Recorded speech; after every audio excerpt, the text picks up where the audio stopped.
sports fans, this is Robert with WTP Sports Dudes here live tonight for another edition of Across the Board, where we're going to be talking about the new college football rankings. Hopefully, we'll still be on stream when that drops at 8:30 on ESPN.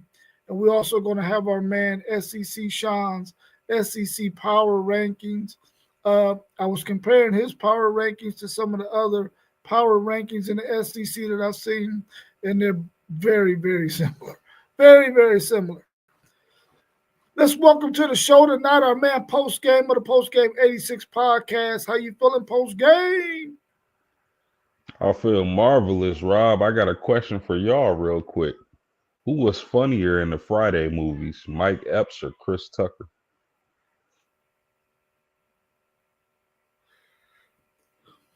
Chris Tucker, man. To me, it's Chris Tucker. Yeah, I probably got to go with Chris Tucker. Yeah. If they do another one, I hope Chris Tucker gets to get in this next one. I heard it's a possibility. I would definitely like to see him be the one. For sure. Hey, Post Game, I'm in the air right now at work. I had to answer your question. I had to jump in here, answer that real quick. Easily, Mike Epps. Not even close. Chris Tucker was a little too serious. That's that young people stuff, man. That's that young people stuff, man. I'm just saying, dog.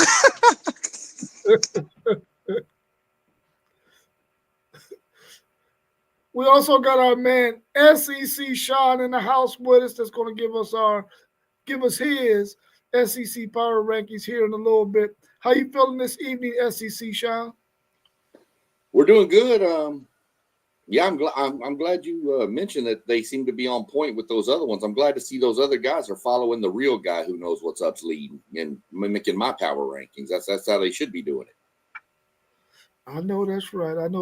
You're definitely the man, SEC Sean. You're definitely the man. Well, I'm definitely the man on the power rankings in this podcast. That's for sure. Right. And I'll take my little small victories whenever I can get them. I know that's right. Did y'all get a chance to see what our man Desmond Howard had to say about possibly the Texas job coming open? Don't be surprised if that Texas job becomes vacant. What's your thoughts on that?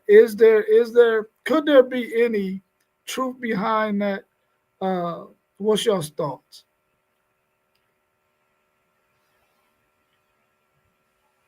Go ahead, SEC. I didn't hear a statement. But I don't believe much that Howard says anyway, but go ahead, my man.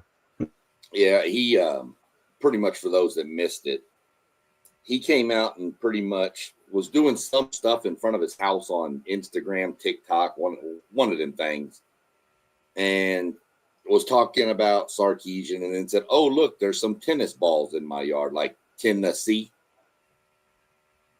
Trying to be cute, and then he says, they mutually part ways, Texas and Sarkisian, and I'm like, dude, if they're gonna part ways, they're gonna part ways. I will say it seems a lot more possible that they part ways now after some of the comments that have been coming out this week from Sarkisian, crying about the toughness of the schedule and all this stuff, and we were it wasn't fair for this team because they were predicted to be so much better, and they were predicted and to overachieve what they really should have been, and all this stuff, and that's not going to fly down there on the 40 acres at the University of Texas. Talk like that, I promise you. Those boosters will run him out in 5 seconds, and Texas will turn around and call Lane Kiffin if they want him and say, "Look, what do you want?" So. I don't know. I mean, I agree with you. Desmond Howard, take it with a grain of salt. I mean, that's sure. I'm normally one to believe that where there's smoke, there's fire. But that's interesting with them coming off a playoff run and them consistently being in a good position when it comes to recruiting. I know, Texas still has a ever so slight chance to make the playoffs, but I know this season has been somewhat disappointing for the fans, but I don't know. I think Sarkeesian is in a good place with Texas. I know expectations were high. They were ranked number 1. They didn't get the job done against Ohio State, but I mean, they got a nice foundation.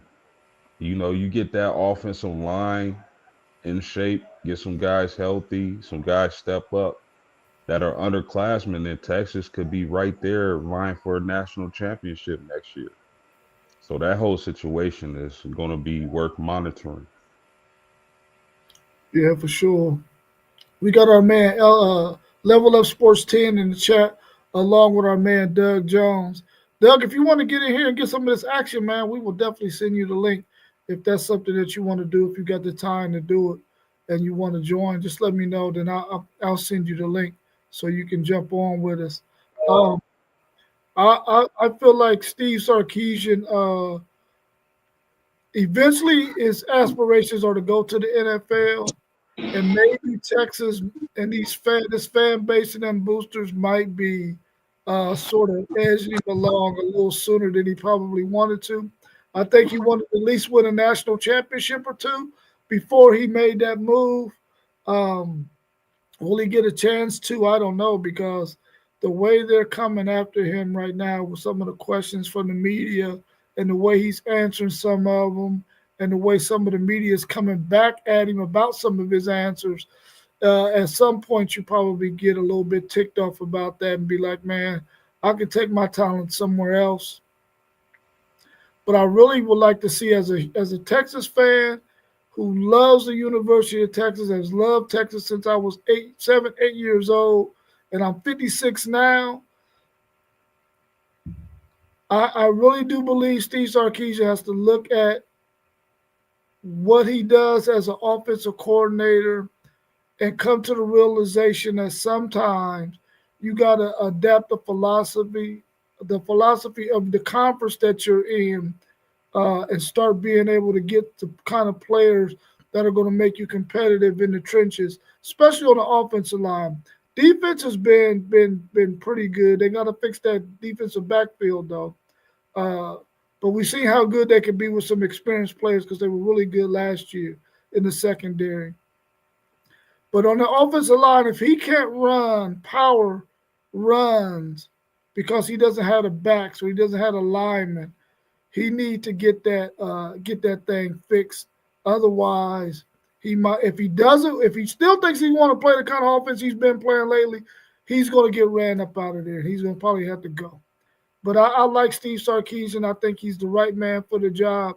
I just would like to see him fix those offensive line woes and get some of the big backs, because in the SEC, you got to be able to run the football with power. Much like you seen Mike Elko take that team in 2 years, and look at how well they're running the football. Look at George and how well they run the football. Everybody who was competitive in the SEC, they're able to run the football. Teams who can't run the football that well, they end up having losses on their record. And we've seen that so far this season with Alabama and Texas.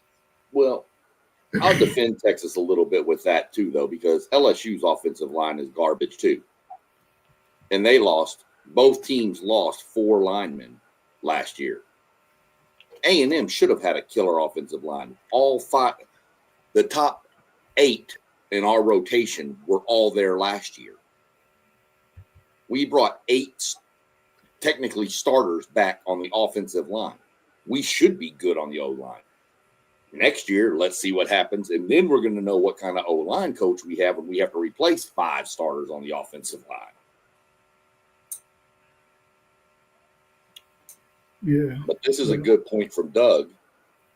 I've heard this rumor flying a few times too, that he wants to go to Miami and pair back up with Quinn Ewers. Really? That is really interesting, because I felt like Quinn Ewers wasn't quite the quarterback for the system that he likes to run. Now, of course, Quinn Ewers has some success in the system, but Steve Sarkisian wants to be able to throw the ball down the field as well.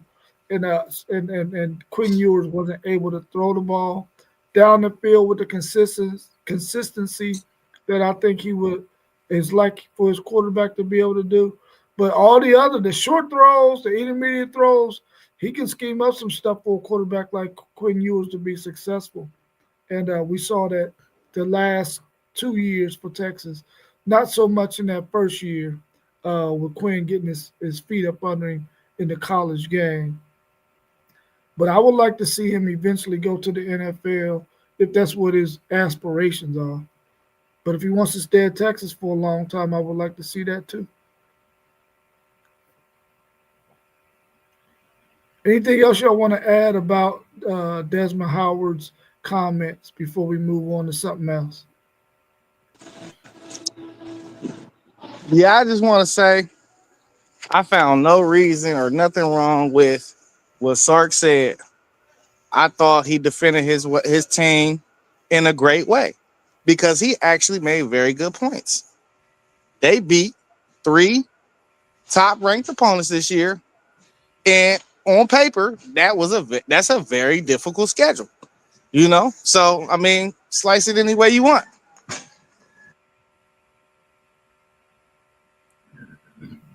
Yeah, I feel the same way you do, FanDuel. I felt like what he said.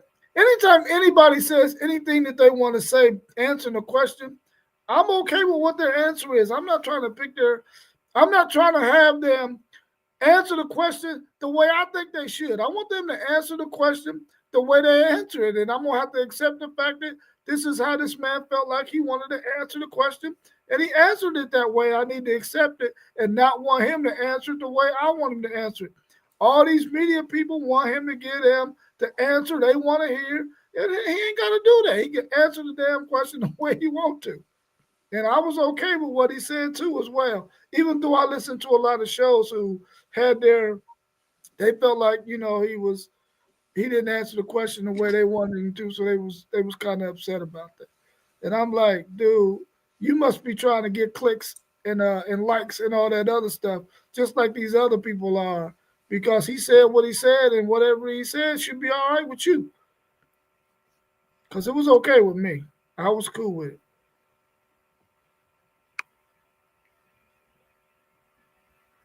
Anything else y'all want to add? All right. Where do y'all think Notre Dame is going to end up in this next ranking with Alabama losing ahead of them? Do you think that they're going to move up just one spot, or do you think they might be able to crack the top 6?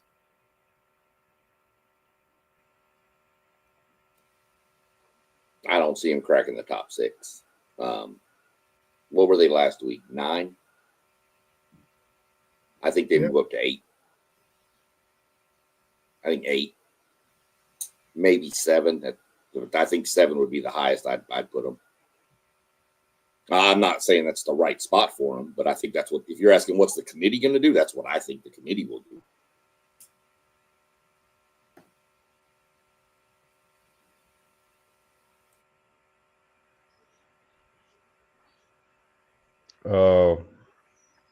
I got my eyes on a few teams: Notre Dame, Alabama, Oklahoma.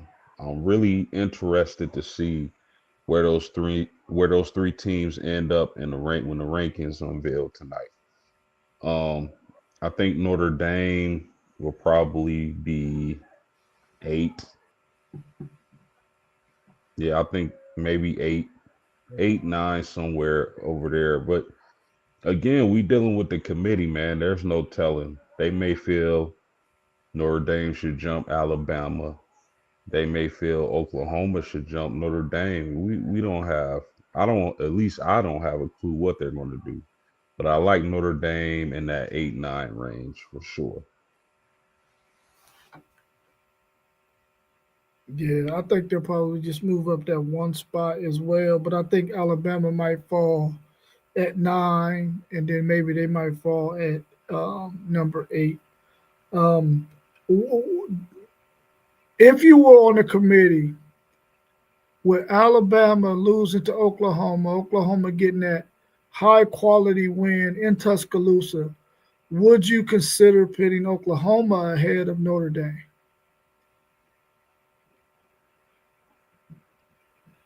I mean, the thing for me is this, man. And I don't know if y'all noticed. I'm sure y'all have because y'all football heads like I am. But Notre Dame is playing extremely well right now.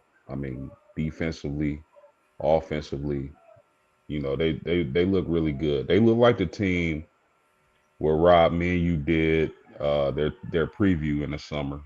And everything I said, that's the team they look like right now. Notre Dame looks really good. And if you going off the eye test, even though Oklahoma is deserving to move in front of Notre Dame with that huge win, I mean, it could go either way. I could see I could see Oklahoma jumping Notre Dame.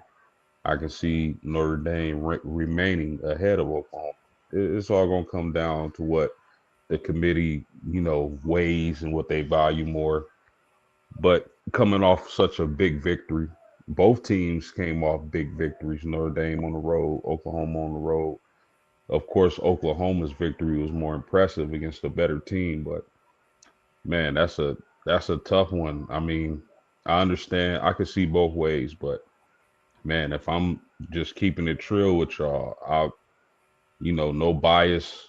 Notre Dame just looks like top 5, man. So my answer to the question is I'm gonna say I don't know. Like I just don't know whether they should or shouldn't. Be ahead or be behind Oklahoma. But one thing I can tell you about Notre Dame is when it comes to this 12-team playoff, Notre Dame, I feel like they played their right into a home game. So they shouldn't be below 8. But they're also the ultimate chess piece to where you can arrange these teams and make the bracket make sense. So I don't really mind where Notre Dame lands as long as they use Notre Dame as a chess piece to make the bracket make sense. And Notre Dame could get the short end of the stick with what I'm saying and explaining how I'm explaining that. And maybe their road could be tougher. But I also think there's consequences to not being in the conference. And I think that's one of the reasons. Because at the end of the day, when you look at 4 SEC teams, possibly 5 being in, I think you got to wait.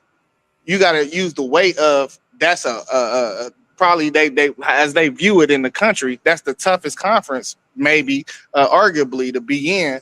So you got to use that weight, but you can't like schedule these games in a way where we're going to see repeated matchups. That's why I think they just got to be the ultimate chess piece.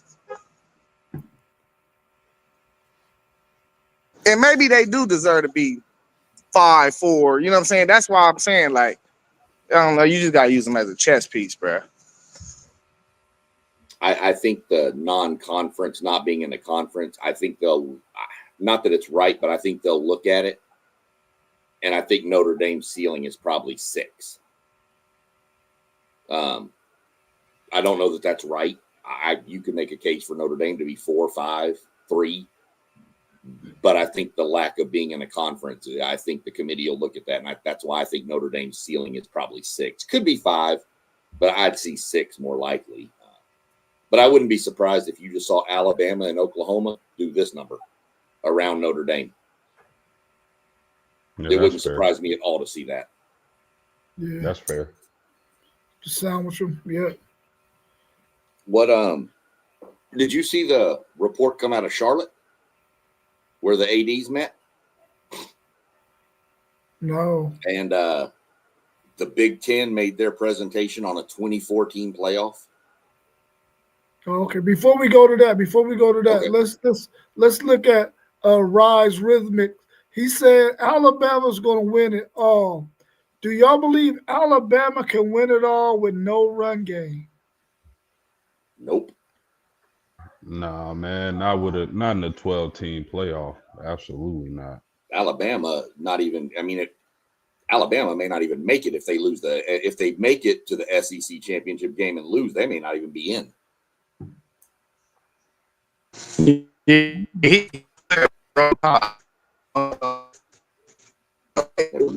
You Alabama, they clearly play up and down to their competition. Right. Like they're never like just being consistent at what they do. You know, they play down sometimes. If they playing a team that they feel like they need to be up for, they play up. You know what I'm saying? So, nah, you can't. You got to be consistent as a champ. Yeah. Yep, I agree with you. Without having a running game, and you can be made one dimensional when you already one dimensional because your run game isn't clicking at all. I think that'll be tough against some of these teams, and I think we were able to see that when they played Oklahoma last week. Without a run game, man, you really set yourself up to lose a lot more often than not when you're playing against some really, really good football teams or some teams that have some talent. Yeah, I mean, yeah, I mean, look, they struggled with South Carolina. Never mind. just let me add this quick point, fellas. In any sport, in any playoff, the thing that happens with any team and all teams is that your weaknesses get exposed. And especially in a sport like football, where you're playing in the elements, you're gonna have to be able to run the ball if you want to win this playoffs, the championship. You want to compete for a championship this time of the year in December, you got to be able to run the ball. So I definitely don't think Alabama can get the job done. Yeah. There you have it, Rise Rhythmic. Hey, in post game, they definitely look like a road team. So they might go to South Bend. They might go to who knows where they're gonna go. Indiana. They might go to wherever. I don't know. We don't know where they would go. I've seen a couple of brackets put out today, just prediction ahead, and it's annoying to me. I want to tell these people, y'all are stupid. They keep putting Oklahoma and Alabama 8 and 9, but Oklahoma the 8 seed, and I'm like, we just saw this. I know it'd be in Norman at that point, not Tuscaloosa. We just saw this. Yeah. That's why if they just would watch 12 Roads to a Title, they'd know what to do. Yeah. You know what I'm saying? Hey, talk your talk, Sean. Talk your talk. So what's that information coming out of Charlotte that you were just mentioning, Sean? And I'm going to go off screen, but I'll be listening. I don't know how they had it broke down. It was just a presentation that the Big Ten gave on going to a 2014 playoff. But I don't know what the breakdown would have been. But they wanted 4. I mean, I don't know how the buys and all that would have worked, but they wanted 4 auto bids from all the Power 4s, 2 group of 5s, and 6 at large. And I'm thinking, what are we doing? We're going to water this to where we have 7 and 5 teams getting into the playoff now? No, it wouldn't be 7 and 5 teams in. It'll be all the top 25. Yeah, that's pretty much. That's only 3 lost teams. Yeah, that's probably true. You're probably right on that. Well, yeah, because you'd have the top 4 of each conference in the Power 4, yeah, and then the 2 group of 5s, and then 6 at largest. So yeah, you're right. You'd probably have at worst 9 and 3. Yeah, at worst, maybe a 4 loss like Big Ten or SEC school. Yeah, maybe an 8 and 4 to, somebody that like an A&M that went on the road and played Notre Dame and Ohio State the first 2 weeks. Maybe, but I think 24 is way too much. Absolutely so, because like we just seen what Notre Dame just did to Pittsburgh, for example. Right. Yeah, I wouldn't. This isn't basketball, man. This is a violent sport. How many you would still need 4 wins to win a championship, right? 24 teams. 24. Few buys in there. Some teams would probably have to play 5. Yeah. Yeah, I'm not cool. That's a little egregious for me. Yeah, Yeah, I feel like you had to cut 2 games off of everybody's schedule too. right. Yeah, yeah. I thought that was interesting. I heard that this morning, and I was like, I get the Hey, Big I've been Ten. I get the Big Ten's point. I really do get the point about making it easier to get people in with the 4-4-4-4-2-2. I get that, but that's just too many. I'm sorry, that's too many. That's The why I've been more, saying I want that dude gone. I want that Big Ten dude, yeah, the dude that run our over top our conference. I want him Yeah, gone, bro. He got some of the dumbest ideas I ever heard in my life. you say get them out of here. But hey, Post, I do not like him, bro. Hey, I don't even like this private equity deal. I don't even like that. Like, I don't like it at all. Private equity always strips the essence of a business. Like, Yeah, I, at some point, I feel like they're gonna start getting rid of like stuff that's essential to college football within the conference. yeah, and it looks like the SEC wants to go to 16, and they want to go, I think, 3-3 for the SEC and Big Ten guaranteed bids, and then 2-2, so that'd be 6, and then one group of 5, and then 5 at large. I think that's the breakdown the SEC wants to go to 16. bro. I'm telling y'all right now, and I'm sure whether y'all like it or not, y'all would agree. 16 team playoffs is coming. Yeah, I thought it was coming as early as next year, but it seemed like it still might be on the table. I thought for sure next year December we were 1st. going to get 16. December 1st is the deadline ESPN gave the college football to make a decision. So you're going to have 12 next year, more than likely. Yeah. But again, if anybody watching would go watch 12 Roads to a Title, me and Zay discuss this at the end of the podcast. Yeah, and Yeah. I I said would I like said they to. might as well model it after the NFL. You just Right. go straight 14, reseed after every round, and all that. Do it exactly how the NFL do it. It might as well be the NFL G League. It might as well be. Yeah, I really would wish they would reseed too. I think that's the best model to use to reseed after you play each round. I think you give the team who has performed the best during the regular season. They should have the best option at trying to win it all. I think that's only makes sense. But I ain't making that money that they making to decide that kind of stuff. But I would really like to see them go to that format too. I'd like to see him go to that format. I think it's good. The problem I have with it, and this is just to make an argument point so we can have something else to debate real quick. It's not like the NFL where you have a dedicated seed. Some of those seeds are just based on speculation of other people. So it's not, Yeah, we're sitting here discussing is Notre Dame 8 or 9. It's not like your NFL, NBA, baseball where you have 1, 2, 3, 4, 5, 6, 7, 8. Or even college basketball, which again, that's even speculation on a committee making that, putting people at 16 and 15 and 12. And so I think that's where you have a problem with the reseeding. But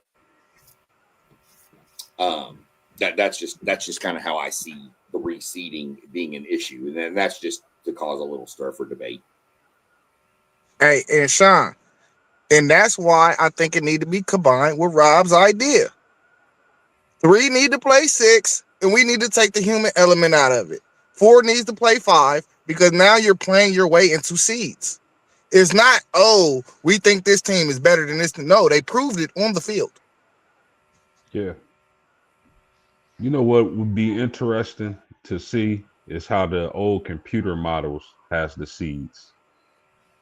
Ooh, hey, I gotta um, Google it. Hold up. Yeah, I'm wondering if you yeah, could still get that into would be that. really interesting.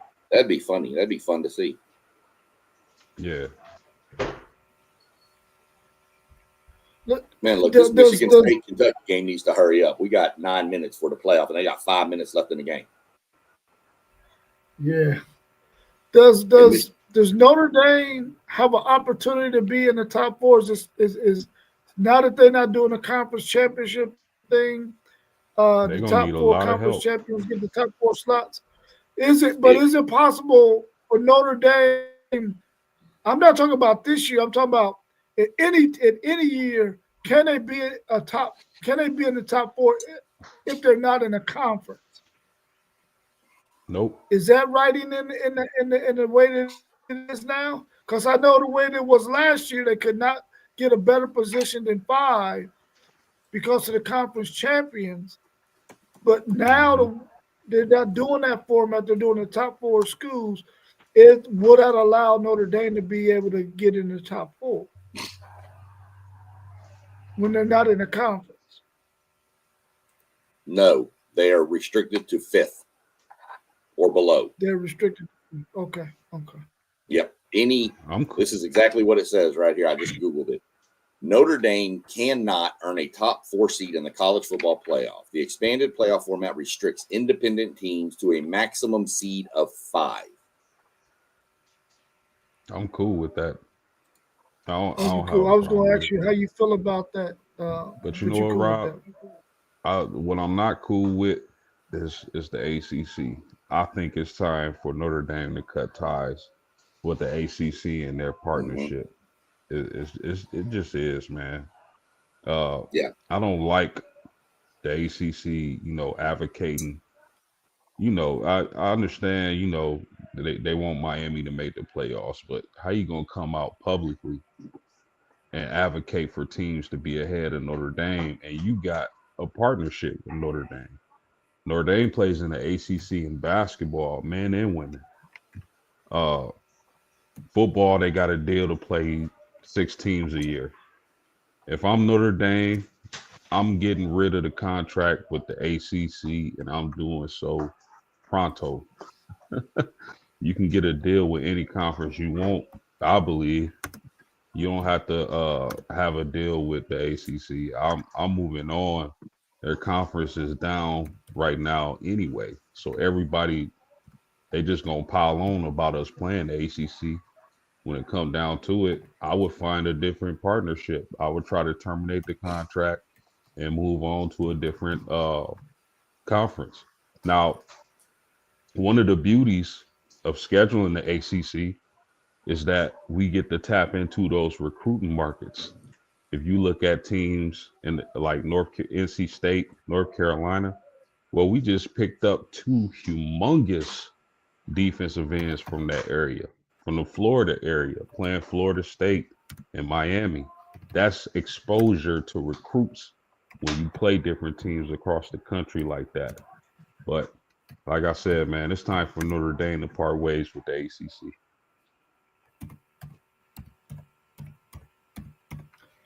Yeah, I agree with you. I think they should part ways with them as well.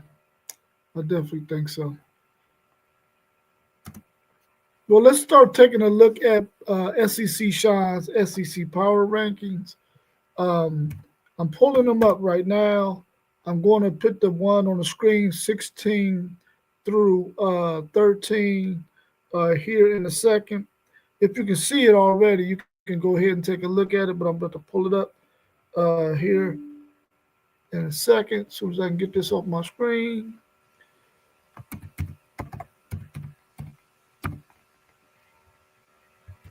All right, there we go. We got at 16, he has Arkansas, 15, Mississippi State, 14, Florida, 13, South Carolina. What do you think about that bottom 4 teams in SEC Sean's power ranking? Does that look like a good mixture, or do you think somebody should be higher than where they're placed at? My bad, y'all. Can y'all pull it up one more time? Arkansas, Mississippi State, Florida, South Carolina. Yeah, man. The bottom 4 teams look good to me. I don't have an issue with that at all.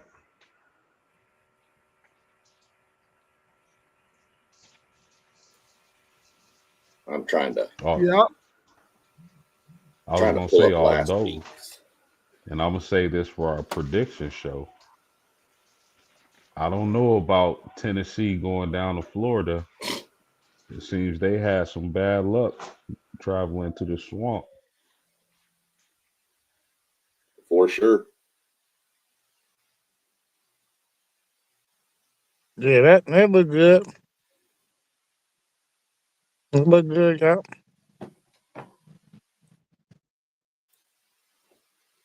I mean, yeah. Self-explanatory. It's the 4 worst teams in the SEC. Yeah, they pretty much all on the same little line. You know, the line is Right. pretty horizontal. Yeah. Yeah. Very. Hey, Rob, real quick, when you get a chance, go ahead and wrench our man, Doug up. Wrench Doug up in the chat, man. Where he at? He in the chat. He was earlier, but I haven't seen him say nothing later. I don't know if he's tied up with something or what. Yeah, he was in the chat earlier. I don't know if he's still in there or not. I was gonna send him the link to jump on, but I didn't hear him say okay. Yeah. Yeah. Oh yeah, he probably hopped off. He ain't messaged me or nothing either. So, this is pretty much how I see the next 4. I mean, LSU, Auburn. I mean, maybe LSU's ahead of Auburn, but Auburn's shown a little bit more since they fired Hugh Freeze to me.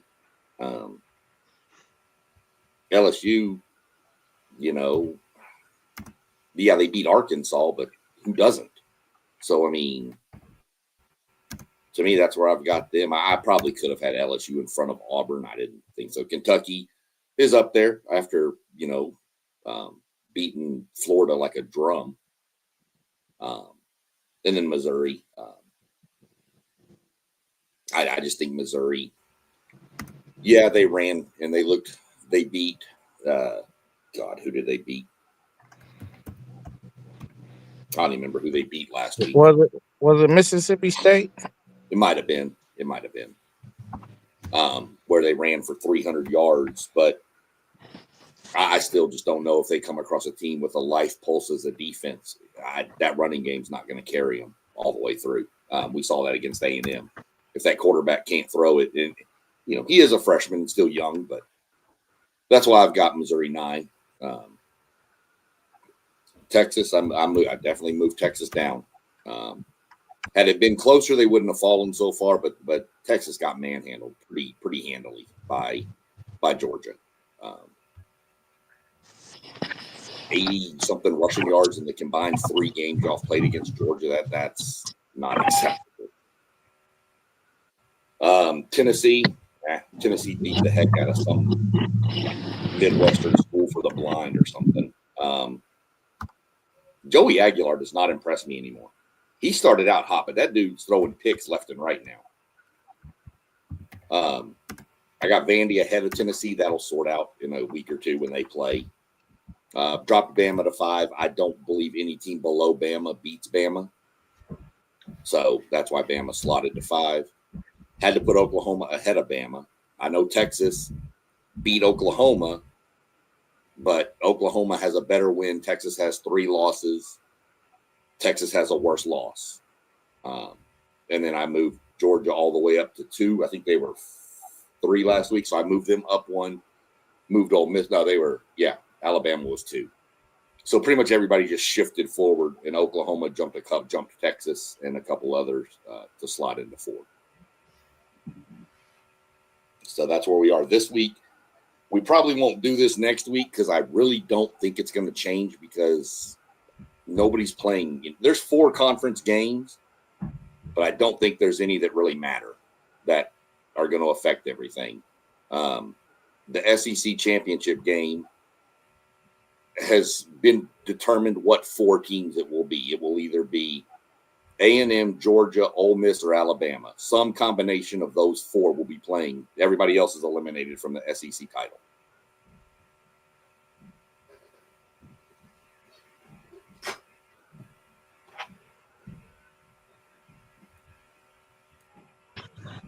Yeah, I Well, mean Moss Word.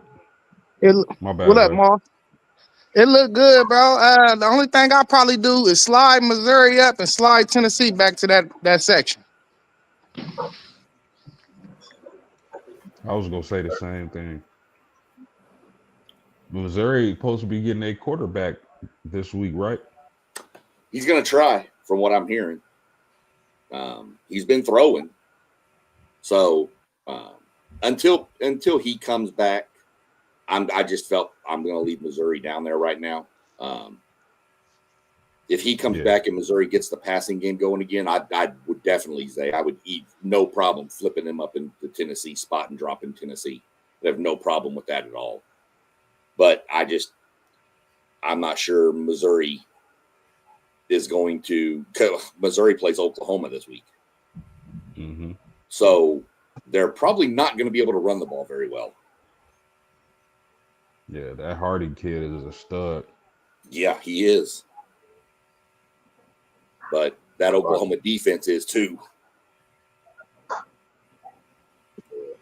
Yeah, and as a power rank. Go ahead, Moss. I was about to say, go ahead. It was just good evening to see everybody. Of course, I'll be getting on the floor in a few, but good to see everybody this evening. Rankings, pretty spot on, man. Just seeing your season rankings, man. You like an expert. You know your SEC football, and if anything, it's been just maybe a smidget of just their thoughts on the team, and against your thoughts on the team. But other than that, man, just good to see everybody. Of course, man, make sure y'all like, subscribe, all the channels you see. And we appreciate everyone as well for tuning in this evening. Yeah, I was about to say the only thing else I will argue with you on is flipping Georgia and Texas A&M as just strictly power ranking week to week. You know, I thought Georgia looked real dominant this week. I could have, but I'm entitled to one homer pick a year. So Absolutely. I'm just saying, you know, this argument purposes only. I figured. I did have Georgia one based on this week's power, how they looked this week. But I flipped it back just because I was like, no, I'm not doing it. So.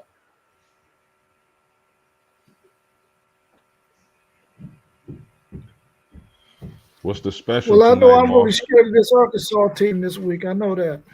You better be. Oh yeah, Arkansas by they 50. can. Dang. Arkansas. Yeah.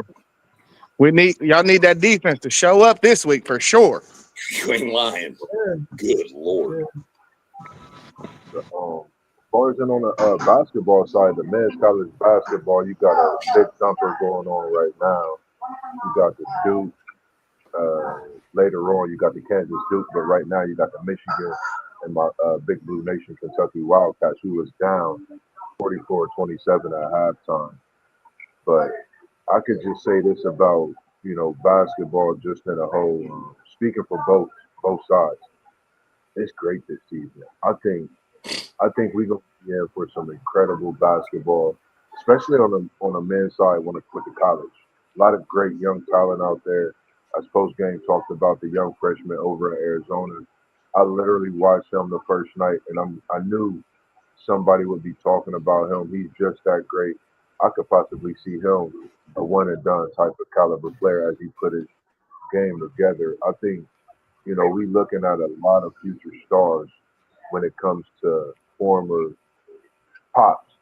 As I refer to my dad as pops, and I know post game does that with his pops as well, Papa Whitmore. So, I'm looking forward to this season. Kaya Anthony being something special.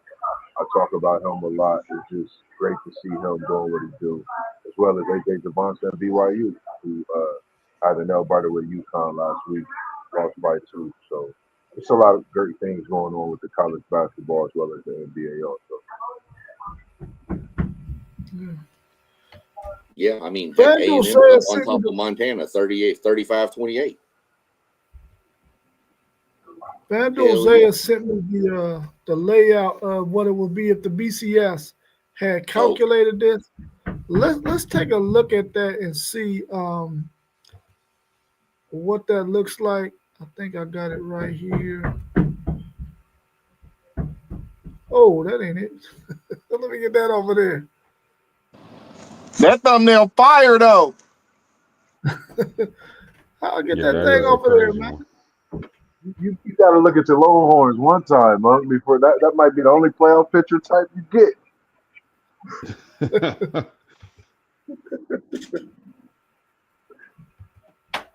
Let me see if let me make sure I click the right one. Hey, why he trying to figure that out, Moss? Hey, guess what, Moss? Talk to me. Your boy that came over to the coffee world, man. What you get? Did you hit up Mickey D? Nah, I got the Tim Hortons though, but I'm coming to Mickey D's, dog. I'm coming. I'm gonna see what you be talking about, dog. I done had to come over to the coffee world getting to work at 6 a.m. I can't keep doing that. Man, you should have hit Tim Hortons up and got that coffee for free. How I do that? Like, Anytime the gotta Blue put the Jackets win a hockey game, you get a free coffee. Yep. Just from them winning the game? Yeah, and if they score three goals, you get a bowl of Skyline chili for free. Oh, don't even worry. I had a notification come to my phone from here on out. Put the app on your Tim Hortons app on your phone. Whoever becomes my favorite is going to wind up getting a couple of tickets to a Blue Jackets game. Because I'm not going to be able to make all the game. I'm not going to be able to make all the games this year, and I've got 6 more games coming that I'm not going to be able to make them all. Don't play no games. Won't be no. I'll be an Aggies fan for the rest of the season for one of them. No, you've been banned because you've been rooting for that burnt orange. You're out of here. I'm going to give them the post game for letting us win in Notre Dame. That's what I'm going to give them to. Hey, that's a good welcome gift for post game to come to the city, though. That's a good welcome gift. Post game. We got a few. I mean, I've got like I said, I got a few I'm not going to use. So we'll sort some stuff out. All right, so the basketball game's over. So y'all go ahead with this real quick. I'm gonna try to get it streaming on my phone. Wow. All right, cool. FanDuel, how do I make this bigger? I think it's as big as it's going. Oh, what you talking about? Our face? No, the No, papers. the yeah. The BCS standings. If you on your computer, you can hit the three little dots on the right side, top right corner, and turn up the magnifying glass. But on the screen, you can't make it no bigger. However they see it is how they see it. Yeah, I was trying to see if I can make that thing bigger on there. It's identical to the AP. There's a few little changes, but that's about it. Yeah, so at number 1 they would have Ohio State, Indiana, Texas A&M, Georgia, Ole Miss, Oregon, Texas Tech, Oklahoma, Notre Dame at 9, Alabama at 10, BYU at 11, Utah at 12. Tulane would be the conference that would get in there. James Madison would be. Oh yeah, James Madison would be, yeah. So you got James Madison, North Texas, Tulane, all grouped there at 20, 22, 23, and 24. That would be interesting. Yeah, I think they copied off that.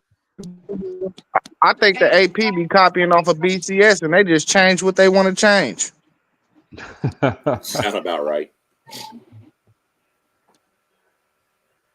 Yeah, that makes sense. Only thing I see different is USC 16. What is it? USC 16 in AP. Yeah, Georgia Tech is. Yeah. Who was you saying, Doug? I mean, Sean? That's what I was looking at, trying to see. It looks like they flipped USC and Georgia Tech, didn't they? Yeah, Miami. There's no ACC team. Yeah, there's no ACC team in the playoff. If it was a playoff today, like just looking at it based on the rankings, not with no championships, there wouldn't be no ACC team there. No, if you just took the top 12, no. Yeah, I think the A. I mean, being a Florida State fan, seeing the ACC, I think the ACC is on its way out. I think it's only a matter of years. I think because I mean, of course, the Big Ten, the SEC, but I think even the Big 12. When you look at the Big 12 this year, if you look at the consistency and where the Big 12 is in the rankings and the way they are faring out this year, they're more of a popular conference, in my opinion, than ACC. Well, yeah, according to this, you'd have 3 Big 12 schools in the playoff if you just took the top 12. Yeah, and just think, I thought 3 ACC teams would possibly be there. Like just thinking earlier in the year, but now they gonna have that argument now. You're gonna hear talks about Big 12 and the ACC, which is the top conferences now between them two, and then the powers, James Madison, North Texas. I think a lot of those teams need to get respected now. Well, if the Big Ten signed this equity deal, I think it's going to be it's a standstill in college football. I don't think the super conferences is going to come because everybody's going to start doing the same thing. It's hard to leave $150 million on the table. For sure. Yeah. Yeah, the problem with the ACC, Moss, is all y'all horses didn't meet expectations. I mean, Miami still got a chance, but you're talking about a conference with Miami and Florida State and Clemson. So, and Miami is not out of the woods yet. Georgia Tech, they got a big game this week, but Clemson and Florida State being down really hurts that conference.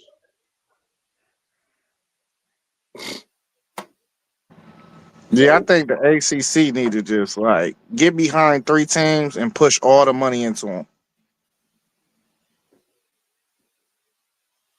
Yep. Well, the show fixing to start, so we're gonna see what pops up here. Before we get started, since we're playing nobody this week, I'm gonna give y'all some little fun facts on our game this week. I'm gonna see if we can drop behind by 40 and come back this week. Sean, you crazy, man. I try. And then I told y'all this the other day, but we took their basketball coach. He's now the coach at Texas A&M. Samford's is. And do you want to know who the most famous quarterback to ever play at Samford for the Bulldogs was? Anybody got a guess? Most famous quarterback from Samford. I don't even think I know about the school, so just tell us. Jimbo Fisher. Wow. Probably wouldn't have guessed that. Yeah. They mentioned that on a podcast the other day, and I was like, don't bring that name up around me, please. Yeah, what time the show start? At 9? It's on right now. They just haven't got to anything. They're just, Reese and all them just talking knuckleheads right now. Oh yeah, because it's only 2 more shows after this one, so they trying to make it suspenseful. You know what I'm saying? But they got to get it done because they're on the set of a basketball game, so they're fixing to tip off a basketball game at 9:00. Oh yeah, they move it to ESPNU, right? ESPNU or 2 or something. Ocho or something. Yeah, that they ain't playing. That's that Kansas Duke game. But the only thing about that Kansas Duke game, they not Kansas playing without Peterson, which is their super mega star. I think he's really brought something special back to Kansas basketball. And I think like if we really go across the map and look at a lot of these freshmen on the college basketball landscape, I mean, we could go on and on for hours, days, weeks. I think college basketball is in great hands. I think the NBA in the near future, depending on some of the moves some of these big time names make, depending on how their college seasons go. And I think post game watches a lot like me. I think he can contest to that because I think a lot of the blue bloods have really got a lot of those recruits to really make them that basketball this year moving forward a lot more competitive. And like I said, I speak on Cayenne so heavy it's good to see Syracuse basketball back. And I think, the class that they have, not just Cayenne, it's a couple other players that's great freshmen as well on that team. And I say great because Syracuse is off to a great start as well. So if y'all haven't tapped in and watching him, make sure y'all do go check him out. I even checked out Tarleton State. They got a Dior over there. FanDuel say you might want to go check out Tarleton State on the basketball side. You'll like it. And then I've been seeing Mikey Williams over doing this thing at Sacramento State. So it's just good to see a lot of these young kids doing what they do and being student athletes first. So anything from you on the college basketball or NBA post game? Man, we'd go all night, man. I want to stay focused on the rankings though. But you're I, absolutely right on everything you said, my man. I do watch Kansas because they got a kid from the high school I used to be down at, Jabari McDowell. He used to play at Manville High School.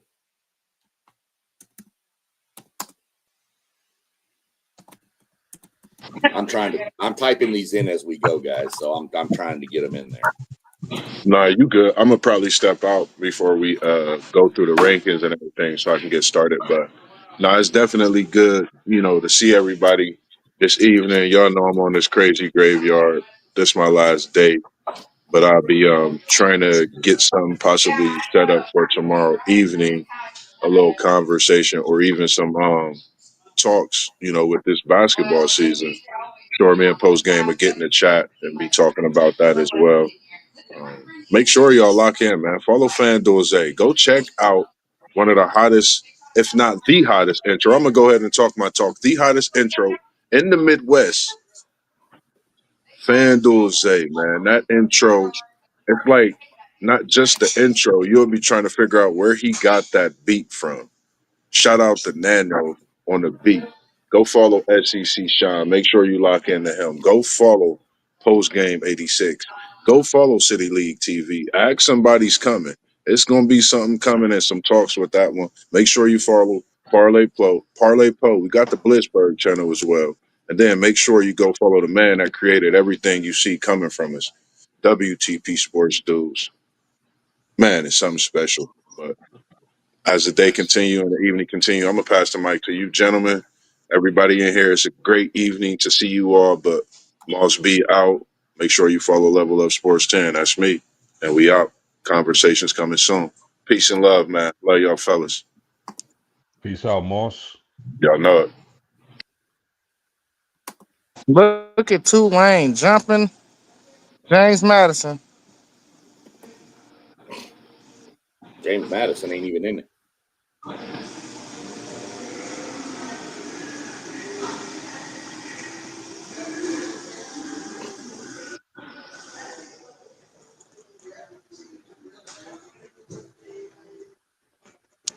So who at 11? I can't see it. Well, hold on. The money sign was right there. I didn't know if it was a name or not. No, he didn't click it yet. Yeah, nah. What I'm saying, I could see the comments, but the money sign on the chat was over it, so I couldn't see the name. I was like, well, again.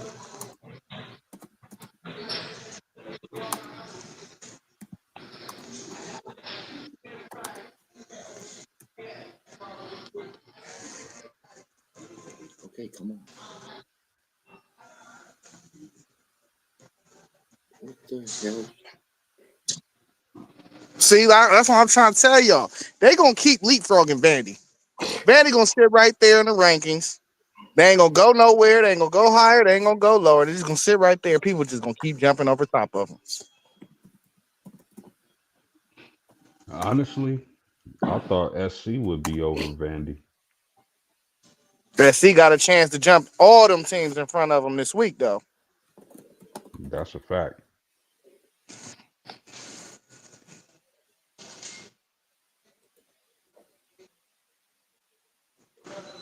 See, I don't like it.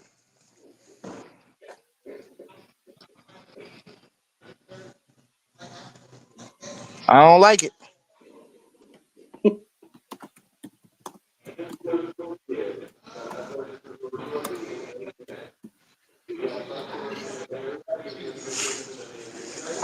I do not work the paint desk.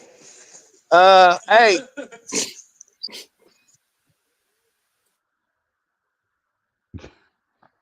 Man, whoa.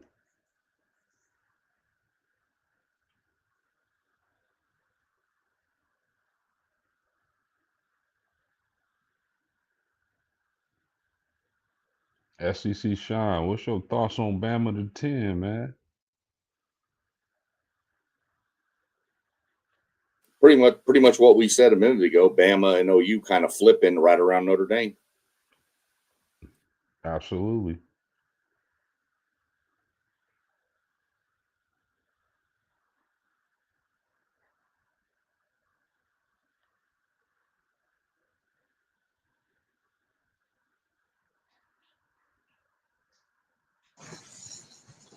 so while we sitting here waiting for 5 through whatever, through 1, this is exactly what they doing, man. And I swear this is the SEC bias BS I be talking about.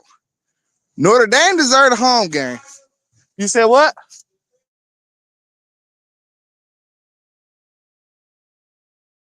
I was just messing with you.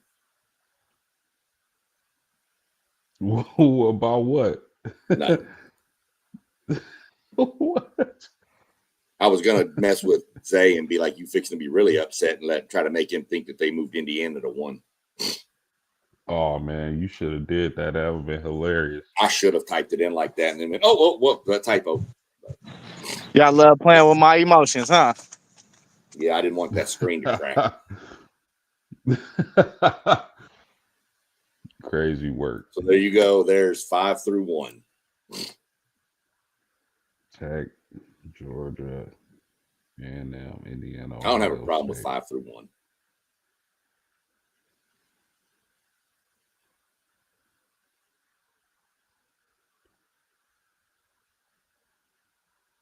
Yeah, 5 through 1 should be universal. Yeah. I don't see an issue with 5 to 1. The Bama Notre Dame OU thing, you can debate that all you want. I don't know. Notre Dame could be an 8. You know,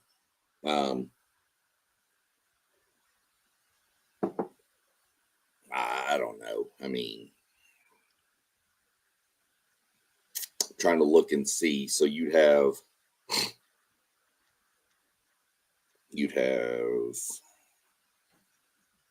the 4 buys. Texas Tech would get Tulane. Ole Miss would get BYU. Oregon would get Bama, and OU and Notre Dame.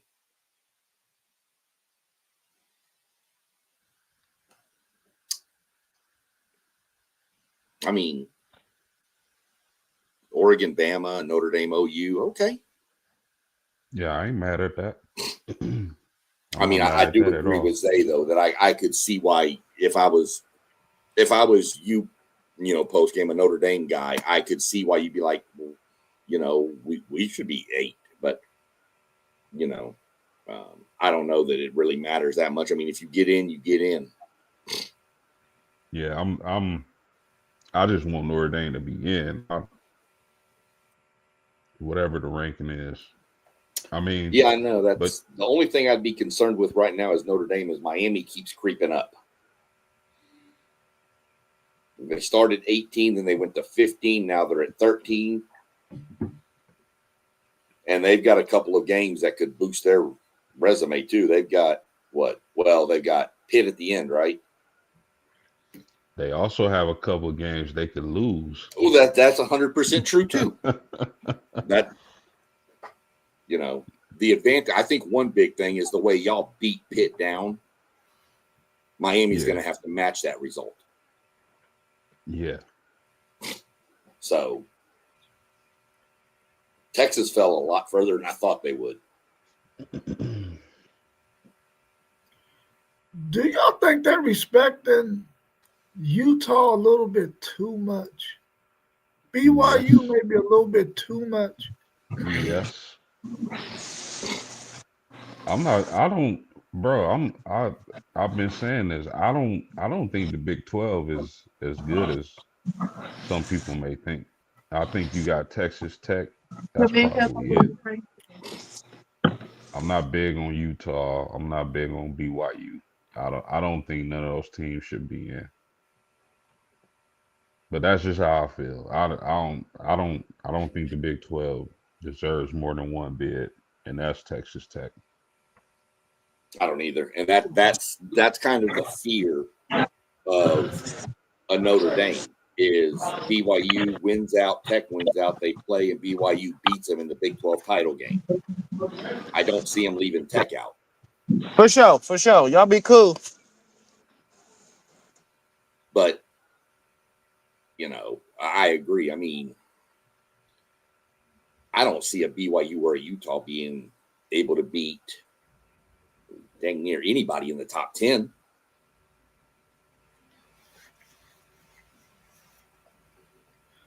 Because I mean, you're looking at it right now. It looks like BYU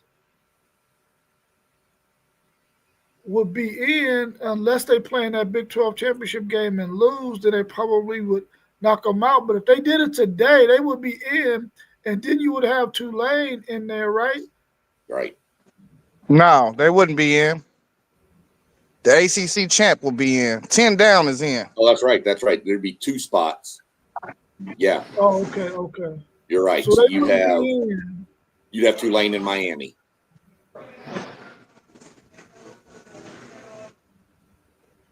Okay.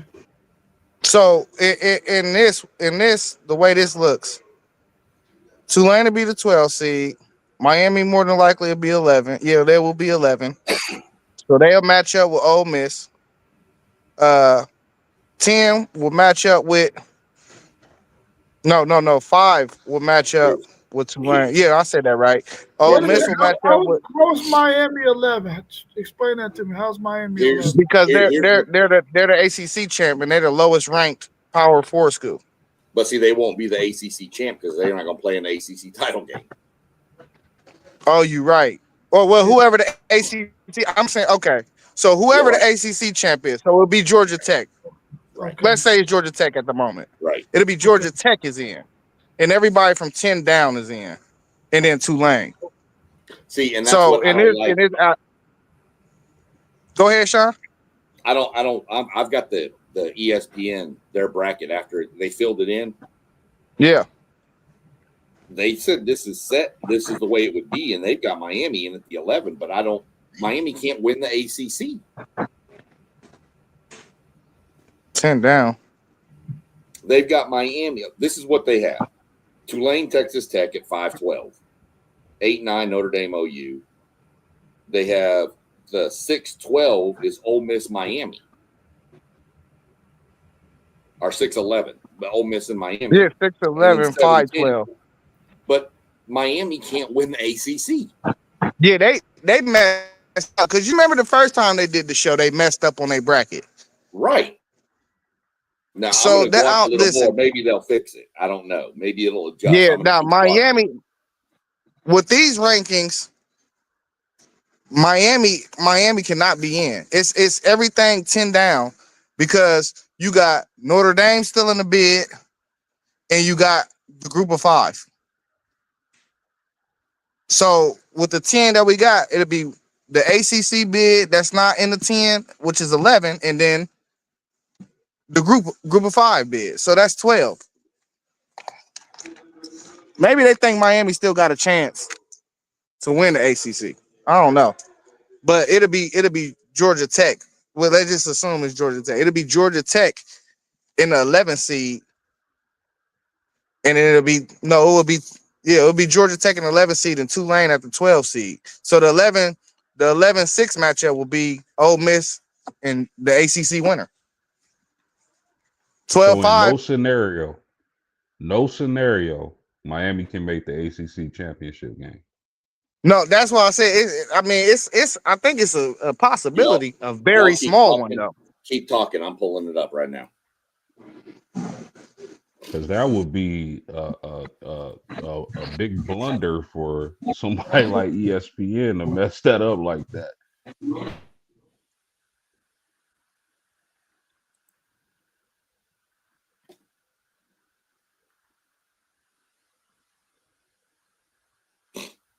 That's ridiculous. Yeah, I mean,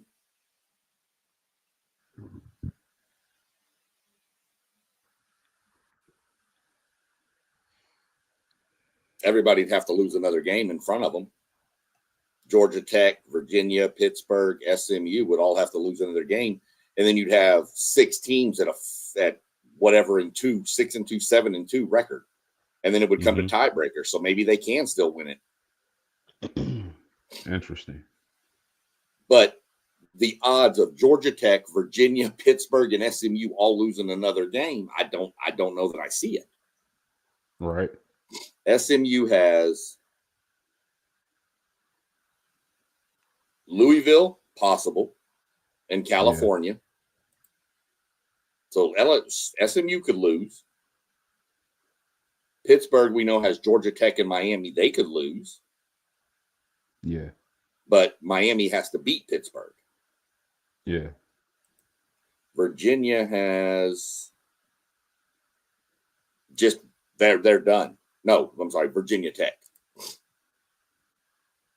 So I don't see Virginia losing to Virginia Tech. I mean, it's a rivalry game, so you never know. But and then Georgia Tech, of course, has Pittsburgh and then Georgia, which Georgia doesn't count as a conference game. Right.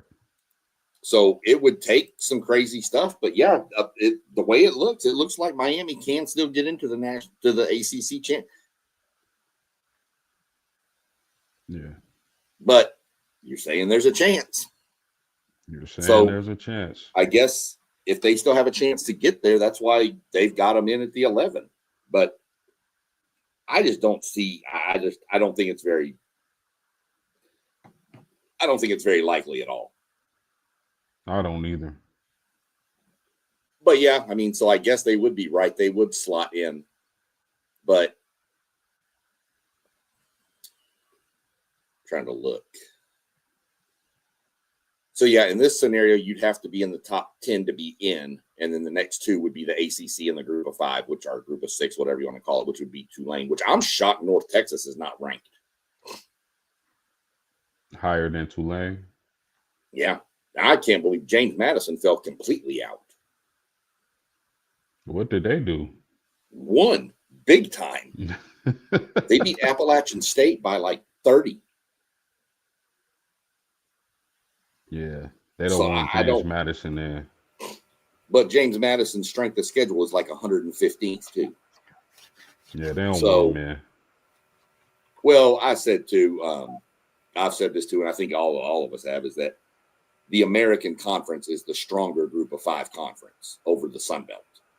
Mm-hmm. I think we have to agree to that. So whoever wins that's going to be the Group of 5 person. And that's coming down to North Texas, Navy, and who else?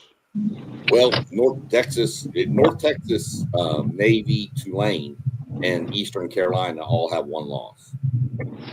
But North Texas holds the tiebreaker with Navy, and let me look real quick. I don't think North Texas plays Tulane.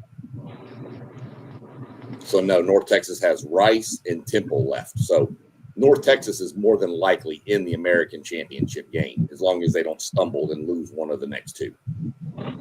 Yeah. Did you hear me say about Miami can make the ACC title game? Yeah, I said they probably could. It's probably it's like a real small percentage chance, huh? Pittsburgh has to beat Georgia Tech, and Miami has to beat Pittsburgh. Oh, that ain't a small chance. That's a pretty solid chance. Then it goes to 3. Then it goes to all kinds of tiebreakers. But at that point, Virginia, if they beat Virginia Tech, would only have 1 loss. So they'd be in the conference championship game. And then it's just a matter of tiebreakers between there. Now, if Virginia loses to Virginia Tech and those other scenarios happen, you'll have 6 teams tied with a 7-2 record to the top of the conference. You'll have a 7-way tiebreaker. So say it again. Say it again, Tom. If Virginia loses to Virginia Tech, Georgia Tech loses to Pittsburgh, Pittsburgh loses to Miami, and SMU drops a game to Louisville, you will have 7 teams with a 7-2 record at the top of the ACC. Oh, that ain't happening. But that's the scenario for Miami. So that's why they are sitting at 11, because there is a chance they can win it. Yeah, they hoping they could get in too. Yeah, the committee's hoping like hell they can get in so they don't have to fight that Notre Dame Miami fight. Which I'm sorry, Notre Dame, I know Miami beat them and I do like the head-to-head, but Notre Dame is a much better team than Miami. I'm sorry. If they played again, Notre Dame smashes Miami. I mean, if we play Notre Dame again, we probably lose. Interesting. Very interesting. Let me look at something real quick. Schedule. I don't care about their schedule. No. It looks like they've made it very clear that they want Miami to represent the ACC. Yeah, like I said, they don't want to have to do that. Well, even though head-to-head, because they said head-to-head and strength and all this would matter. And if they put Notre Dame in ahead of Miami, you're now saying that head-to-head doesn't matter. So now why is Notre Dame or Ohio State going to go play Texas, or Notre Dame and A&M going to play, or Michigan and Bama? Why would you play that game if it's not going to do you any good at the end of the season? It doesn't make any sense. Yeah, they like those Asian people on Menace to Society. They don't want trouble, man. They don't want trouble, Rob. What do y'all think about Virginia and Georgia Tech in comparison to Utah and BYU? Yeah, I mean, are they similar? Are they the same? Or is one group better than the other group?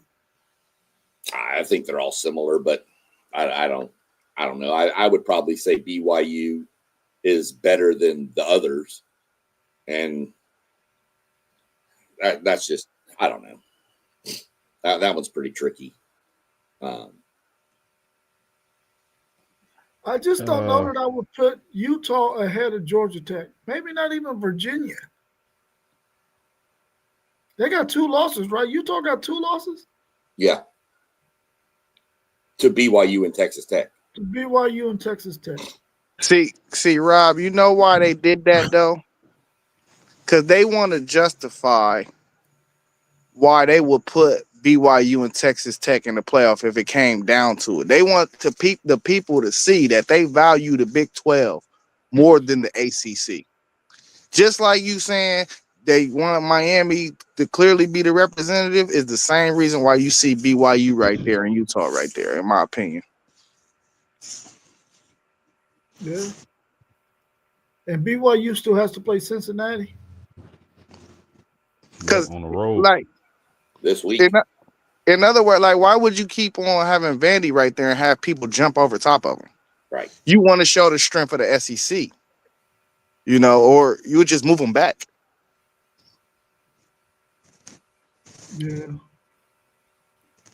I mean, I don't know if Zay was on here or you heard Rob, but I don't understand how. I mean, I thought for sure North Texas would be in this, and I can't believe they pulled James Madison all the way out. Well, they on the CFP, I don't think James Madison ever cracked the top 25. They were in there last week, weren't they? No, they weren't. You're right. I think they were in the AP, but I don't it was think USF that was in there last week. That's right. It was USF and they lost. So yeah, okay, that makes more sense now. Now I'm okay. Yeah. That's interesting, man. It's interesting. Yeah, I mean, and you've got at the top, I was looking at the SEC schedule. You've got OU and Missouri square off this week. Of course, Texas and Arkansas. Tennessee, which, I mean, these are teams that are down the list. Tennessee and Florida. Don't know. Oh, and Vanderbilt, Kentucky. So, Oh, I mean, don't you've got a forget. chance for a few teams to slip up in the SEC this week, but I don't know. I mean, OU could lose. Vanderbilt could lose to Kentucky, believe it or not. Kentucky's got a pretty good defense, and that quarterback's playing a lot better. Yeah, but don't forget, Oregon and USC got a big matchup this week too. Very true, 100%. The problem with Texas is I didn't think they'd fall to 17. I mean, it's okay where they are. That's fine. But Texas's only hope now, I mean, because Arkansas, they're not going to get any credit really for beating Arkansas. Arkansas's 2-9 and no wins in the SEC. So they're really not going to get a whole lot of credit unless they just destroy Arkansas. But even then, Texas's only hope is to beat A&M and hope for chaos in front of them. Yeah. Yeah. Who 11 down do we really see outside of USC? Because Post just mentioned, don't forget the Oregon USC USC matchup. But out of all them teams, who can really make a jump? I really just don't see it, bro. Nobody except for Michigan. I don't see it. I think we pretty much damn near locked in for real almost. Yeah, it looks like it's a lot of people. Like we rounding in the form for real. Because Georgia Tech, because they played Georgia at the end. There you go. If they happen, that game was 8 overtimes last year. Yeah. So if Georgia Tech beats Georgia, they're going to fly up that list. It's going to be over 8 minutes into the game this year. No, just playing. You gonna call up the coach from Georgia Tech and tell him watch for the onside kick, huh? Yeah. Now that's one thing Steve Sarkisian said that didn't make no damn sense. We practiced it, but then they get it off. Yeah. Yep. I heard some Texas fans screaming about it, saying, "Who kicks an onside kick up 11 in the fourth quarter?" And I was like, Kirby Smart. The team that won. I mean, Texas had a little bit of momentum, right? And they down 4. The next time Arch Manning touched the field, they down 18. Right. I told everybody that ended the game when that onside kick happened. That was it. Turn it out. Brilliant. Yeah. Well, that game. You were up 11 at that point. So even if Texas recovers it and scores, you're still up 4. Yeah. But that play, took me back to a terrible place. When my Indianapolis Colts was in the Super Bowl against the Saints, and they come right out of halftime and do an onside kick. And back then, you didn't have to announce them. So, tell you what, there's a high school team down near Houston called Fulshear, Texas. They don't punt, and they onside kick, and they go for 2 after every touchdown. And they never punt. They'll go for it 4th and 32 on their own 3-yard line. They're going for it. What's their record over the last 5 years? They went 15-1 last year. That's crazy work. Yeah, they went 15 they've only been open for 3 years as a school. And I think they've only had 1 losing season, and that was the first year they opened as a varsity program. Yeah. They might have been 14-2 last year. I may be wrong, but either way, they had a great record. I don't know. I mean, the only thing I really see I could make a fight with would be the Bama Notre Dame OU stuff. But like we talked about that before the rankings, and I kind of think that's where we all thought it would fall out. Sean, what? Texas is sitting at 17. If they beat y'all, they can get in. I know they can. That's what I said. Texas has to beat us, but they have to have some help in front of them too. Especially, what if USC beats an Oregon? They're moving up. If Vanderbilt beats Tennessee, they're going to move up. That's another ranked win. If Miami wins out, so Texas has got some work in front of them. They have to beat A&M. I don't know how much help they need outside of Bama losing or OU. Well, okay, yeah. If one of them lose, they win. But there's your if OU especially loses one of the next two to Missouri or LSU, and Texas beats A&M, then yeah, I can definitely see Texas coming in front of OU and replacing them in the playoff for sure. But I don't see OU losing another game. And I don't see Bama losing the Iron Bowl to Auburn. But that's a rivalry game, and it's at Jordan-Hare. So, hey, when I compare resumes and I put up Texas versus BYU. oh yeah, there's BYU ain't beat a ranked team all year. They got the same problem Vandy got. Vandy does have ranked wins. They're just not ranked now. I mean, well, what are we talking about? See, well, that's the debate. That's the debate.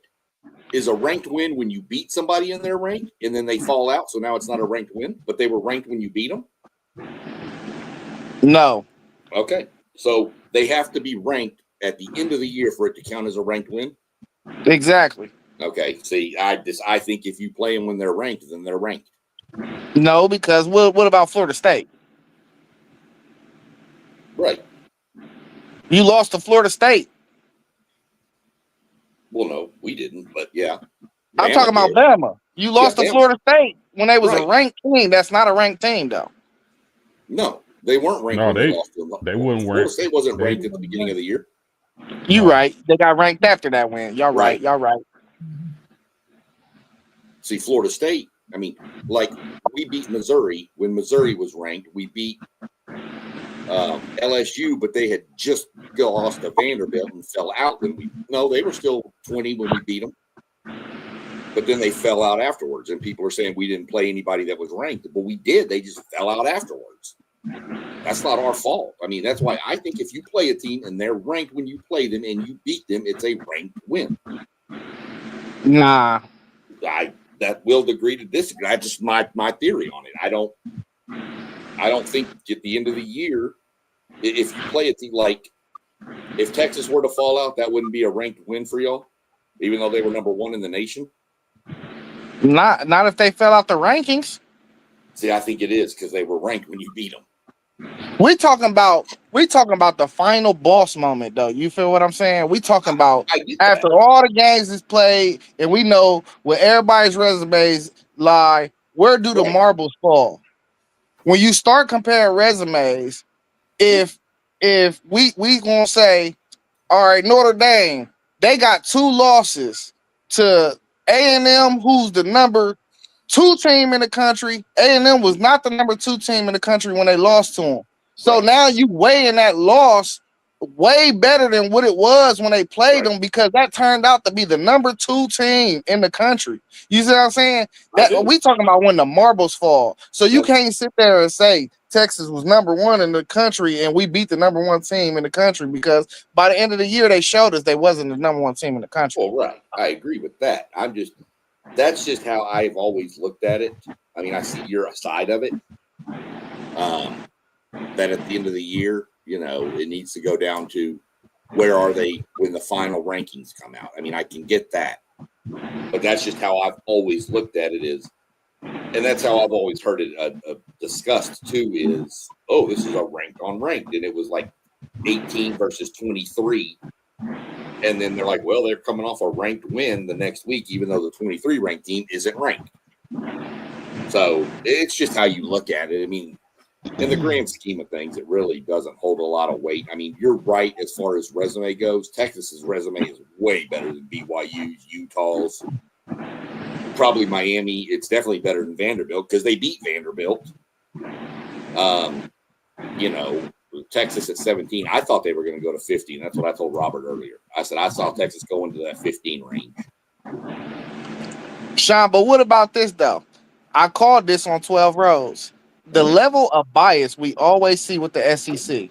You got Yep. 2 buys, you got 2 home games for them, and then you got the next one. Yeah. You know what I mean? It never fails. Notre Dame looks way better than OU, but we got OU getting the home game right now. Right. I mean, I agree. That one right there, I can flip back and forth. I could see that, but and I think at the end of the year it may flip. I don't know. The buys. I mean, yeah, I'll get it, but that's SEC Big Ten. That's going to be that way. They don't want these. They don't really want these Big Ten. I mean, these SEC schools going on the road. They really don't. Like the only one you got is Bama right now, but they think Bama can hold their weight. Against Oregon. Right. Well, yeah, and I mean, I see. You can make a scenario USC beats Oregon. Maybe does Oregon slot down to like 10, or do they fall out?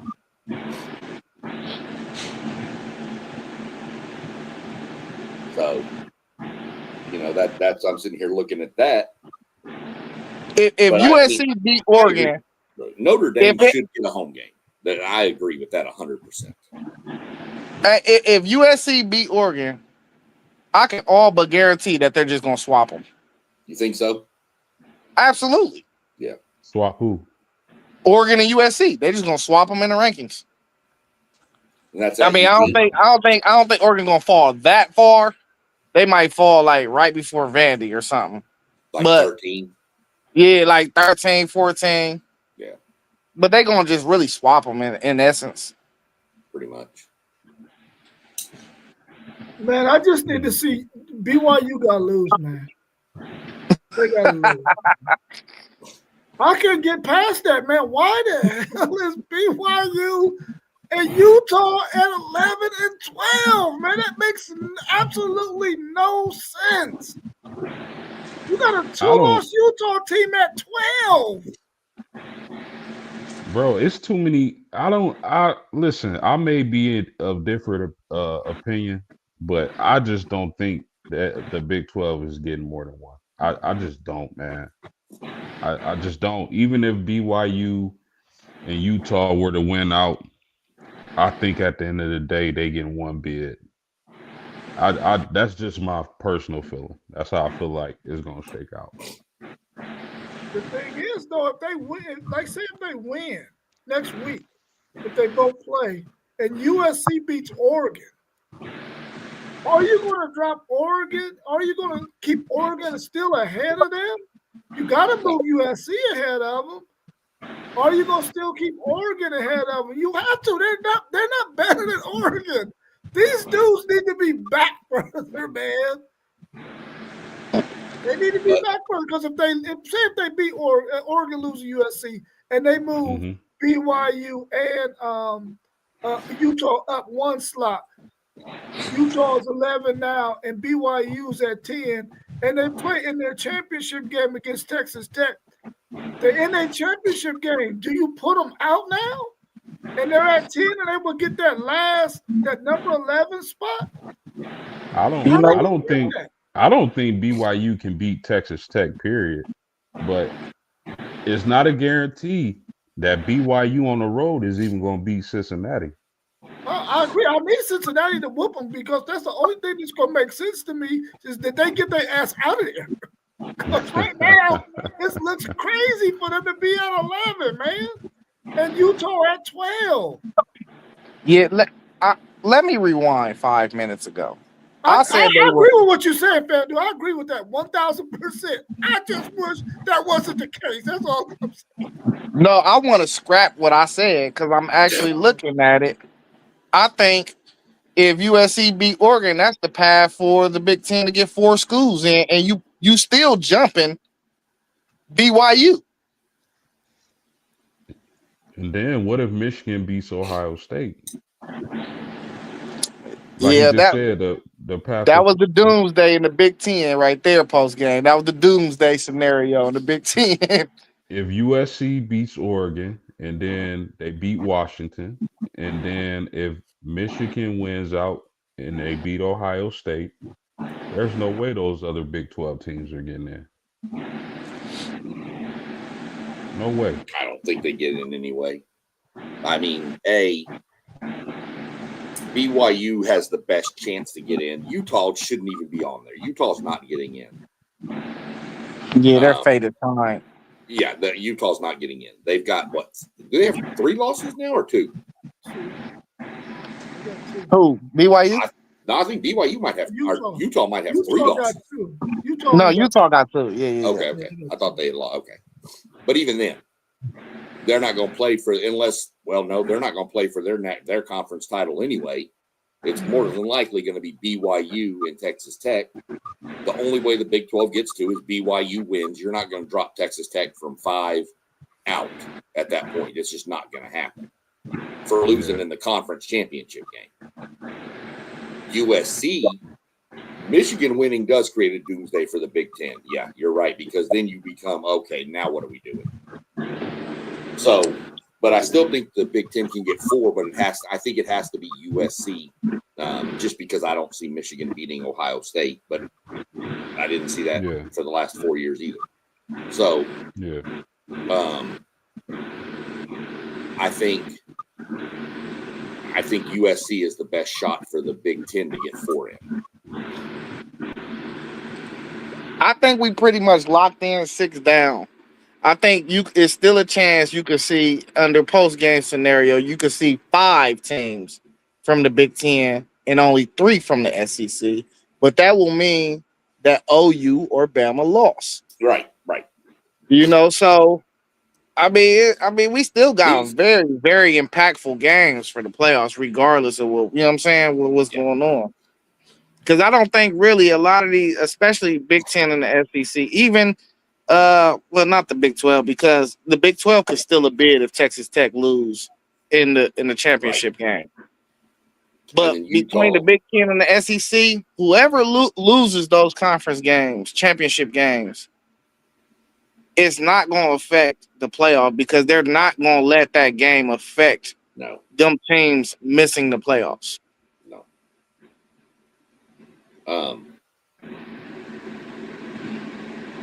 Yeah, because I mean, even Utah sitting at 12, they're going to get leapfrogged by the ACC champion no matter what, and the group of 5 who need to get in there too. So Utah, you need to be in the top 10. So let me ask y'all this: is the ACC having 2 bids? Is that back on the table? The champion and possibly Miami? I think for that to happen, it has to be Virginia or Georgia Tech versus Miami in the championship game, and then Miami has to win it. But what if Miami? Because we already went over the scenarios. So what if Miami wins out, doesn't make the ACC championship game, and you get, let's say, Georgia Tech as the winner of the tournament? And you know what's crazy? They can win. They can make the ACC championship game and lose to Georgia. Yeah. But if they lose to Georgia and then lose the championship game, that's 3 losses. They're not getting in anyway. Yeah. I don't see no possible outcome of the ACC getting 2. I don't either. It's hard to see, but I mean, there is a possibility, but it's the Big 12 will get 2 before the ACC gets 2. I can't see it at all. Yeah, I think go ahead. I think they value the SEC and the Big 10 too much. I just don't see it. So what if Georgia Tech wins the ACC championship and Miami wins out? I think Georgia Tech get the bid. I do too. And Miami's going to have to make a case for an at-large. And then they'll be fighting. Possibly they'll be fighting the 5th and the 4th Big 10 team if USC can win at Oregon, or against Oregon. I don't know where that game is. And then they'll be fighting BYU who would just have only one loss against the same, 2 losses against the same team. And that's not a bad loss. Unless Tech blows them out again. That too, true. But, I mean, you're looking, you can almost pencil in the Big Ten SEC is going to have anywhere between 7 to 8 teams combined between the two. 7 to 9. Possibly, yeah. You could have 5 and 4. You could have 4 and 4, 3 and 4. Anywhere between that number is going to be bids that are gone to the 2 top conferences. Nah, you're right. 7 to 8. It's 7 to 8. Yeah. 9 would be far. 9. I mean, you go to 16, 5 and 3. Yeah, maybe 5 and 3, 4 and 4. Yeah, something along those lines would be what I've got it put at. I mean, how crazy is it though? Bama is sitting at 10, and they're the second. They've got the second best odds to make the SEC title game.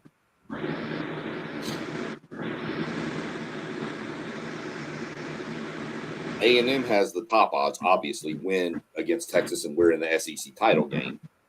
But Bama holds the tiebreaker over Georgia.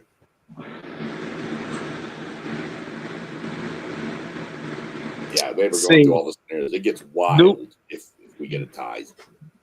So do we think, so it will be Bama, say Bama went out, Bama will play, and say, let's just say, just for hypothetical purposes, Texas A&M loses to Texas. Who will be in the title game? Everybody else will. Bama and Georgia. So if Bama lose to Georgia, are they in with 3 losses is the question. Because that'll be the next loss. That would be the loss that was needed. Right. Do you penalize them for going to the SEC championship, though? They say they're not going to, but they didn't last year. But that's the only sample size we have is last year with Clemson. That's why conference championships games are yuck. They are nasty. Yeah. I mean, to me, a team that makes the title game in the Big Ten or SEC needs to be in. Whether Bama has 3 losses because they lost to Georgia, or to me, I'm sorry, just like if Michigan beats Ohio State and goes to the Big Ten title game and they lose to Indiana and they have 3 losses, to me, they should be in the playoff. You made it to the conference championship game of one of the 2 toughest conferences in all of football. You need to be in. That's my opinion. Damn, I never even thought of it like that either, Sean. Because I'm saying, okay, Michigan beat Ohio State, they'd be in. I'm not even thinking about what if they lost in the Big Ten championship after that. Right. But to me, they should be in. That's what I'm saying about BYU. What if BYU gets to number 10? What if somehow they get to 10 and they make it to the daggone Big 12 championship game against Texas Tech again, lose? How do you kick them out? They played in their championship game and they already are at 10. That's the problem. Yeah, I think. Oh, go ahead. I just don't believe.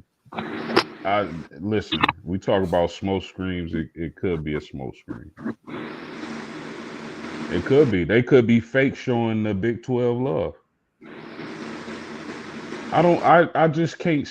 Man, ain't nobody gonna convince me that if BYU gets blown out by Texas Tech again, regardless if they make the Big 12 championship, I think they respect the Big 10 and the SEC, to where the team that loses the conference championship still makes the playoffs. I don't think they respect the Big 12 like that. Remember, the Big 12 is 0-3 against ranked teams outside of conference. I just do not see the committee putting 2 teams from the Big 12 in the playoffs. I just don't, man.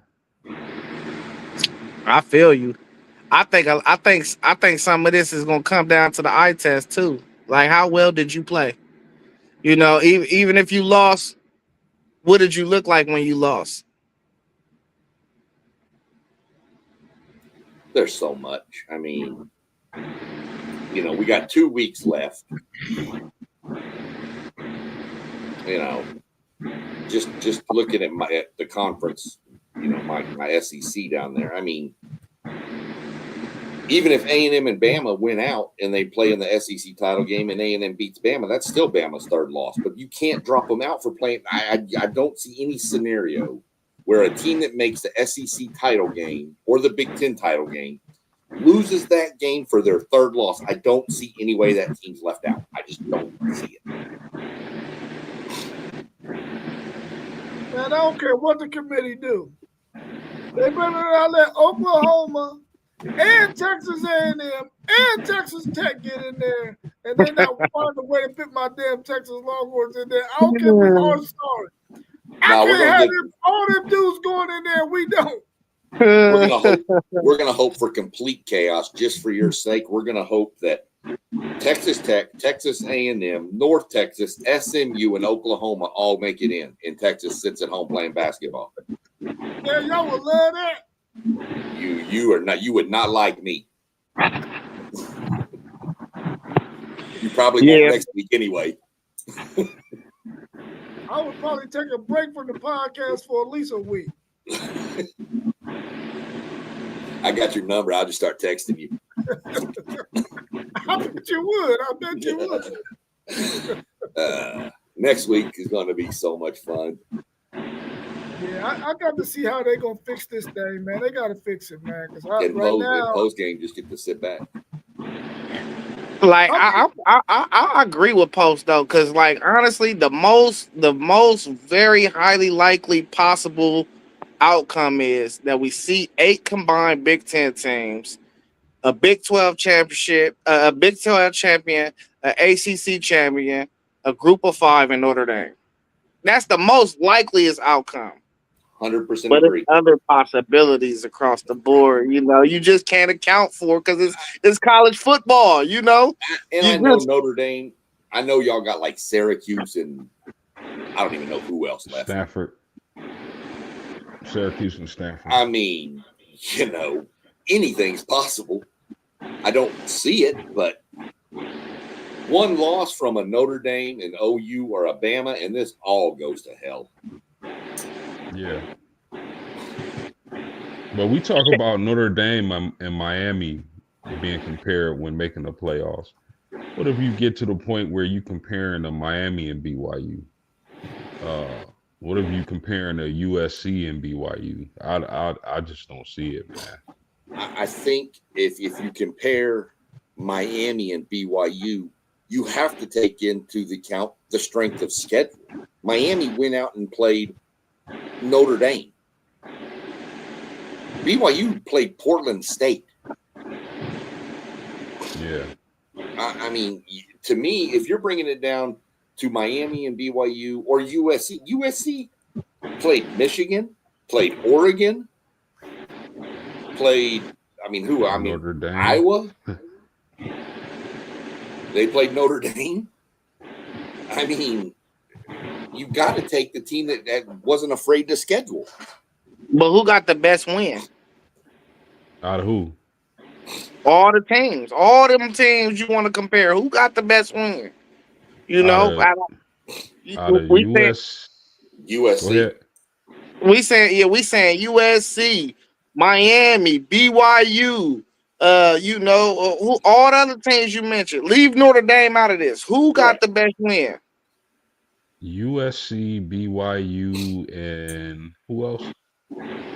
Miami. It'll be Utah right there too. Yeah, that's USC it. has the best win. USC's got the best wins. They beat Michigan, and they beat. No, they don't. No, they don't. Miami does. I keep telling y'all this. They beat Notre Dame. They have the best win.